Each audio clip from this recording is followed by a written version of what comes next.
শুভ সকাল আমার প্রিয় বন্ধুরা, আশা করছি তোমরা যে যেখানে আছো সকলেই ভালো আছো, সুস্থ আছো। আর আমিও ভালো আছি। আর আজকে না সকাল থেকে একটু বৃষ্টি হচ্ছে, তো বৃষ্টির মধ্যে ঘরটা ঝাড় দিয়ে একটু বসেছিলাম বৃষ্টিটা কমে কিনা। তো যখন একটু বৃষ্টিটা কমেছে তারপর উঠোনটা ঝাড় দিয়ে চলে এসেছি রান্নাঘরে। তো রান্নাঘরে এসে ছাইটা তুলে দিয়েছি, আর যে কটা ভাত আছে কালকে সেই ভাতগুলো আমি হাঁসের জন্য রেখে দেবো। আর বাসনগুলো কল করে নিতে হবে। তো চলো কাজগুলো ঝটপট করে সেরে নিই। সেই পাইপের নুনটা রান্না করলে একদম কালি পড়ে না, তাতে নুনটা ভেঙে গেছে, ভিতরটা জল উঠেছে, তো একদম নরম হয়ে গেছে নুনটা। চাপ দিলেই ভেঙে যাচ্ছে, দেখো একদম নরম হয়ে গেছে। এই জন্য এই নুনটা রান্না করতে পারছি না। বাসনগুলো কলপায় রেখে তারপর দেখো আমি চলে এসেছি উনুনটাকে লিপতে। কারণ উনুনটা না লিপলে একদম বিচ্ছিরি হয়ে গেছে, এমনিতে তো ভিজে নরম হয়ে গেছে, তারপর যদি একটু না লিপে রাখি একদম বিচ্ছিরি লাগছে দেখতে। প্রত্যেক দিনই রান্নাঘরটা লিপেই রান্না বসাই। তো বৃষ্টিতে কদিন কী হয়েছে, ঘরটায় না জল পড়ছে, জল পড়ে একদম ভিজে গেছে সারা ঘরটা। তো এই উনুনটা লিপে তারপর উনুনটা লিপবো। দেখি আমার এই উনুনটা লিপা হয়ে গেছে, এবার আমি এই পাশের উনুনটাকে লিপবো। আর এই উনুনটা না এই ঝিকটা ভেঙে গেছিলো, তো এটা মাটিতে ঠিক করলাম। আর এই উনুনটা আর ঠিক করবো না, এটা এমনি নেতাতে ঘষে নিয়ে যাবো। ভিজে গেছে তো একদম জোরে লিপতে গেলে ভেঙে পড়ে যেতে পারে, ওই জন্য আস্তে আস্তে এর মধ্যে ঘষে নেব। রোদ্দুর না হলে আর উনুনটাকে ঠিক করতে পারছি না, একদম ভেঙে গেছে উনুনটা। এইদিকে দেখো আমার রান্নাঘরটা পুরো লিপা হয়ে গেছে। পুরো লেপা বলতে শুধু বারান্দাটাই লিপে বললাম না, বাসন মাজতে যাবে ঘরটা লিপে, তো আমার শাশুড়ি মা বাসনটা মেজে দিয়েছে, তো এখানে আমি ধুয়ে দিয়েছি, আমি রেখে দিয়েছি। এদিকে দেখো আমি রান্নার সব কিছু দেখিয়ে নিয়েছি। ওই গামলায় চাল ধুয়ে রেখেছি, ওই গামলায় মাছ বের করে রেখেছি, আর একটু ভেন্ডি আর একটু কটা পিপল শাক নিয়েছিল আমার শাশুড়ি তুলে, সেগুলো কাটবো। তো ওদিকে তোমার শাশুড়ি ভাবছিলাম ভাতটা বসিয়ে দিয়ে সবজিটা কাটবো। তো হাঁড়িটা মাছ যে মাজা হয়ে গেলে তারপর আর কি ভাতটা বসিয়ে দেবো, ততক্ষণ আমি সবজিগুলো কেটে নিই। আর এদিকে দেখো আমি ভাতটা বসিয়ে দিয়েছি। তো ওদিকে সবজি তো অর্ধেকটা কাটা হয়েছে, আর এদিকে ভাতটা হতে লাগুক। তো আমি আর বাদ বাকি যে সবজিটা আছে কেটে নিই। এই পিপুর শাকগুলো না তিতো তিতো লাগে খেতে, ওই জন্য আমি এই পাতাগুলো আলাদা করে রাখছি। ডাঁটাগুলো আগে দেবো, তারপরে এই পাতাগুলো দেবো। ডাঁটাগুলো একটু শক্ত, তো একটু দেরি হবে গলতে, আর এই পাতাগুলো তো ঝুলে দিলেই গলে যাবে।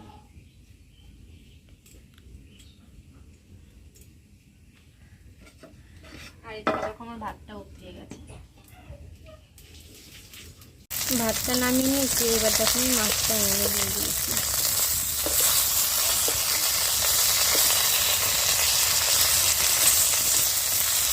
মাছটা ভেজে তরকারিটা বসিয়ে দেবো। ওদিকে আমার সবজিগুলো কাটা হয়ে গেছে।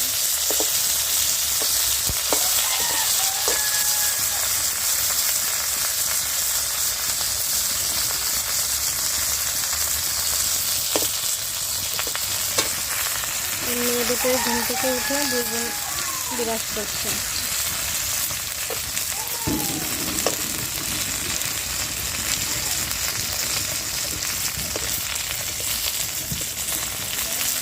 মাছটা একটু লাল করে ভাজলে তো তরকারিটা দিলে ভাঙে না, একটু শক্ত হয়, আর একটু কম ভাজলে তরকারিটা দিলেই ভেঙে যায়। মাছটা ভাজা হয়ে গেছে, আমি গামলায় নামিয়ে নিয়েছি, এবার তরকারিটা বসিয়ে দিই। আর এদিকে এই যে পিঠে ডাটাগুলো কেটে রেখেছিলাম, এটা আগে ভেজে নিয়ে জল দিয়ে তারপর পরে শাকগুলো দেবো, কারণ পিঠে শাকটা একটু তিতো হয় খেতে, ওই জন্য শাকগুলো পরে দেবো। আগে ডাটাগুলো ভেজে নিচ্ছি।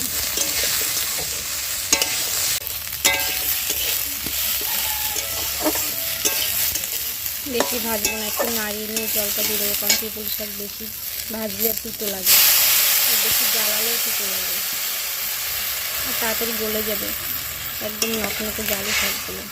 তরকারিটা জাল হয়ে গেছে, দেখো আমি নামিয়ে নিয়েছি। আর এদিকে কড়াইটাও তেতে গেছে, তো এতে আমি দুটো রসুন থেতো করে রেখেছিলাম, সেই দুটো দিয়ে আর দুটো রাঁধুনি দিয়ে কুমড়া দিয়ে নেব।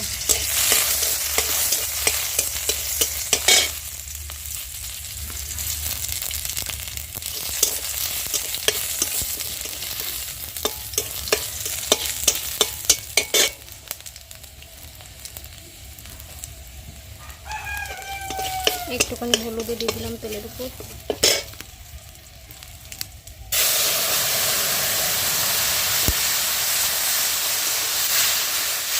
একদম বেশি ঝোল রাখিনি, একদম মাখা মাখা করেছি, বেশ ভালোই লাগে পিপুল শাকের তরকারি।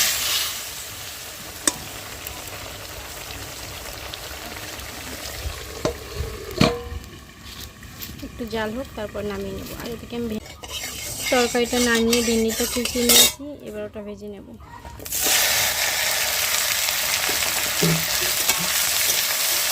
তো আজকে ভেন্ডি ভাজা আর পিঁপড়ে শাকের তরকারি করেছি, এই দিয়ে সকালে খাওয়া দাওয়া হবে। মেয়ে উঠে গেছে, ওদেরও খিদে পেয়ে গেছে, ওদের খেতে দেবে ভেন্ডিটা ভেজে।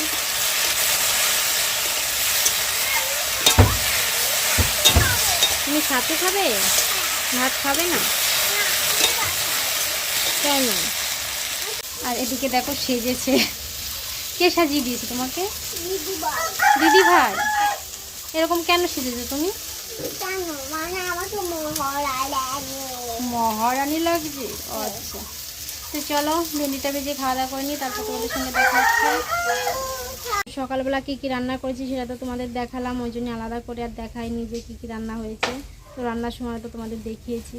তো তারপরে রান্না বান্নার পরে খাওয়া দাওয়া হলো, খাওয়ার পরে মোনাকে স্নান করে স্কুলে দিয়েছিলাম। তো স্কুলটা আজকে হয়নি, কিছুক্ষণের জন্য হয়েছিল আর কি, 2 জনের ছিল বাচ্চা, তো ওই জন্য আর স্কুলটা হয়নি, ক্লাস করায়নি। তো তারপরে মোনাকে নিয়ে এসছে, আর মোনার এখন ঘুম পাচ্ছে। আর তারপরে আমি থালা বাসনগুলো ধুলাম, ঘরটা লিপলাম। তো তারপরে ভাবলাম যে কটা কাচবো। তো দেখো মেঘের অবস্থা খুবই খারাপ, খুব হাওয়াও দিচ্ছে, যখন তখন বৃষ্টি হয়ে যেতে পারে। তো ভাবছি মোনাকে ঘুম পাড়িয়ে দিই, তারপর যদি রোদ ওঠে তাহলে কাচবো, নাহলে স্নান করে চলে আসবো। ঘুম পাচ্ছে তোমার সোনামা? কোথায়? নাভিতে? কেন? এমবি ব্যথা করছে? আচ্ছা, তো এখন ঘুমিয়ে পড়বা? তো চলো মোনাকে ঘুম পাড়িয়ে দিই, তারপর তোমাদের সঙ্গে দেখা হচ্ছে। খেলা করবে? ঘুমোবে না? ঘুমাবো তো, পরে ঘুমাবো, ভাত খাবো না। কেন? ভাত তো খেয়েছো একটু আগে। খিদে পেয়েছে আরো খিদে পেয়েছে? তো চলো খাইয়ে দিই। আর দেখো মেঘও ডাকছে খুব। মেঘ দাঁড়া, তোরে মজা দেখাচ্ছি। কি মজা দেখাবো মেঘকে? কালী মাকে খেতে যাচ্ছে না। মাকে? কার মাকে? কালী মাকে? হ্যাঁ, কালী মা। দুর্গা মাকে আসতে দিচ্ছে না মেঘ। হ্যাঁ, মেঘে মজা দেখাবা। তো চলো মোনাকে কটা খাইয়ে ঘুম পাড়ি। তখন তো বলেছিলাম যে জামা কাপড় কটা কাচবো, তো মেঘ দেখে আর কাচিনি, স্নান করে মোনাদের নিয়ে একটু শুয়েছিলাম। তো ঘুম থেকে ওঠার পরে মোনারা বলছে ছাতু মুড়ি মাখা খাবে। তো আমি এই যে নিয়ে এসেছি ছাতু আর মুড়ি মাখিয়ে ওদের দেবো, আর আমি একটু খেয়ে নেবো, এখন আর ভাত খাবো না। অনেক ভাতই রয়েছে, সকালে রান্না করেছিলাম। তো রাত্রে রান্নাটাও ভাবছি সকাল সকালে করব, কারণ মেঘ করেছে খুব, ওই জন্য ভাবছি রাত্রে রান্নাটাও সকাল সকালে করে নেব। খেয়ে নাও। আর মেঘনা তো পড়তে যাবে, ওর 6টার দিয়ে পড়া।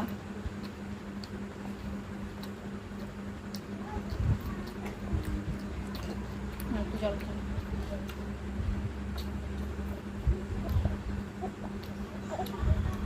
মা, কালকে তুমি বাজারে গিয়েছিলে, কার হ্যাপি বার্থডে ছিল? কেক আনতে যেছিলে?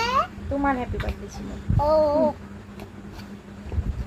আচ্ছা, আমার আবার হ্যাপি বার্থডে করো না। আবার করবো? হ্যাঁ, ঠিক আছে, করবো।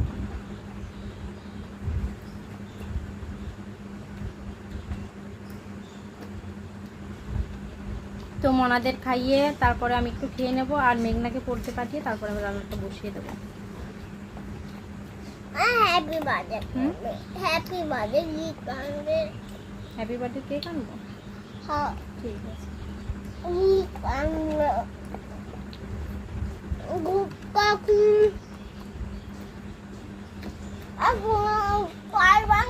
খেতে আনবে। ঠিক আছে, সব ঠিক আছে। আর আর আনবে কটার দিকে? আর কেক, ভালো কেক, আমি তোকে দেখাই দেবো। ঠিক আছে না, কোন কেক?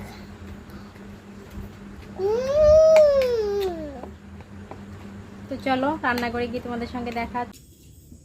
মেয়েদের খাইয়ে দিয়ে তারপর আমি দুটো খেয়ে নিলাম, খেয়ে ঘর উঠোন ঝাড় দিয়ে সন্ধ্যা পুজো দিয়ে তারপর দেখো রান্নাটা বসিয়ে দিয়েছি। আর এখানে ভাতটা বসিয়ে দিয়েছি, এবার আমি পেঁয়াজ রসুনগুলো ছাড়িয়ে নিচ্ছি, মাছের ঝোল করবো একটুখানি, ওই জন্য পেঁয়াজ রসুনগুলো ছাড়িয়ে নিচ্ছি। ভাতটা হতে হতে আর কি এগুলো সব ছাড়িয়ে ফেলবো। তো সকালের তরকারি তো রয়েছে অনেকটা, ওই জন্য খালি একটু মাছের ঝোলই করবো, এখন আর কিছু রান্না করবো না।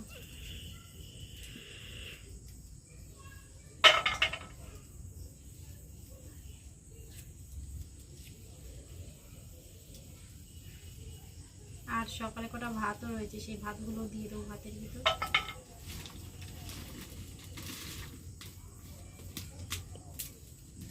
আলু টালু কিছুই দেবো না, শুধু মানে হালকা একটু ঝোল করব, বেশি মশলাও কিছু দেবো না। তো চলো পেঁয়াজ রসুনগুলো ছাড়িয়ে নিই, তারপর তোমাদের সঙ্গে দেখা হচ্ছে। ভাতটা হয়ে গেছিলো, ভাতটা নামিয়ে নিয়েছি, তারপর দেখুন মাছগুলো ভেজে নিয়েছি একদম লাল করে, কারণ ঝোলে দিলে যাতে না ভাঙে ওই জন্য একটু লাল লাল করে ভেজেছি আর কি। আর এদিকে দেখো মশলাটা করে নিয়েছি, অল্প কটা রসুন কুচি, দুটো পেঁয়াজ দিয়েছি, আর 4-5টা কাঁচা লঙ্কা, আর একটুখানি জিরে, আর অল্প একটু আদা কুচি। তো একদম কম মশলা দিয়ে রান্নাটা হবে। আর শুকনো লঙ্কা দিইনি, আমি কাঁচা লঙ্কা দিয়েছি, কারণ শুকনো লঙ্কা অনেক ক্ষতিকারক, সবসময় শুকনো লঙ্কা খাওয়া ঠিক না। আর এই তেলের পরে একটুখানি জিরে দেবো, আর অল্প একটু তেল।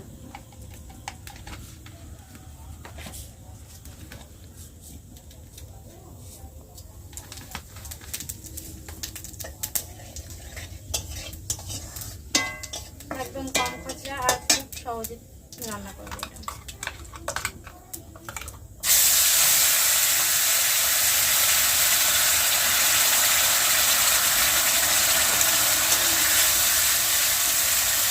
তো তারপর দেখো আমি হলুদ লবণ দিয়ে দিয়েছি, আর একটু ভাজা হয়ে গেলে জল ঢেলে দেবো, তারপর তো জাল উঠলে মাছগুলো দিয়ে একটু ঢেকে দিয়ে নামিয়ে হয়ে যাবে। তো মশলাটা প্রায় ভাজা হয়ে এসছে। তো মশলাটা ভেজে জল দিয়ে অল্প একটুখানি জ্বালিয়ে মাছগুলো দিয়ে একটু নাড়িয়ে চাড়িয়ে নামিয়ে নিলাম, হয়ে গেল পাতলা ঝোল রেডি। তো খুব সুন্দরই লাগে খেতে এইভাবে রান্না করলে। তো রান্নাবান্না তো হয়ে গেছে, এখন বাজে 8:30। তো একটু পরে খাওয়া দাওয়া করে নেব, এখন একটু মোনাদের বই পড়াবো। তো আমার প্রিয় বন্ধুরা, আজকের ব্লগটি বেশি বড় করছি না, তোমরা যে যেখানে থাকো সকলে ভালো থেকো, সুস্থ থাকো, দেখা হচ্ছে পরবর্তী ব্লগে। টাটা সবাইকে।